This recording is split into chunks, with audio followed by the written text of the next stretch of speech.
Le couple Emmanuel et Brigitte Macron connaît bien le Touquet. Et pour cause, la première dame s'y rend tous les étés depuis son enfance. Des vacances que racontent les journalistes Renaud Dely et Marie Huret dans leur livre Enquête les Macron du Touquet Élysée-Plage sorti en 2020 aux éditions du Seuil. Les deux auteurs ont notamment interviewé Jean-Luc Van Godsenthoven. Surnommé l'Indien, il est le gardien historique des cabines de plage du Touquet, où il passait déjà ses étés lorsqu'il était enfant. Et il se souvient des vacances d'enfance qu'il a passées avec celle qui s'appelait alors encore Brigitte Trogneux.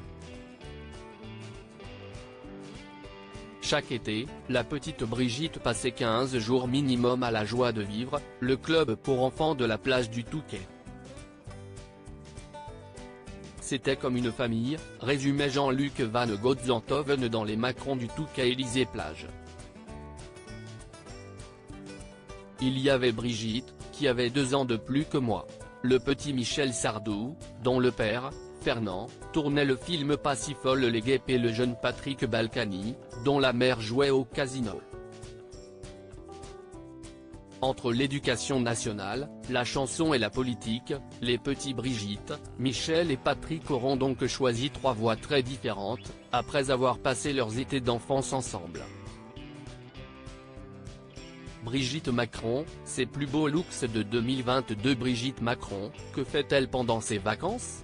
Aujourd'hui, Brigitte Macron se rend encore au Touquet avec son mari. Mais ce n'est pas là que le couple passe ses quelques jours de congés estivaux.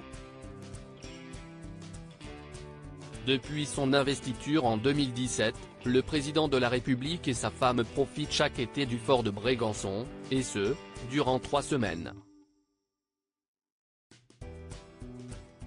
Une tradition aux grands dents de certains locaux et de certains touristes, gênés par l'important dispositif de sécurité de ce lieu de villégiature accueillant les chefs d'État, comme un rituel depuis 1968.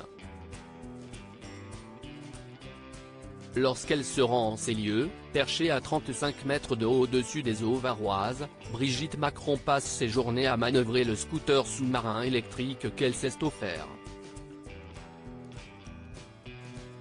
Crédit photo, Gaillard Éric Poulabaca.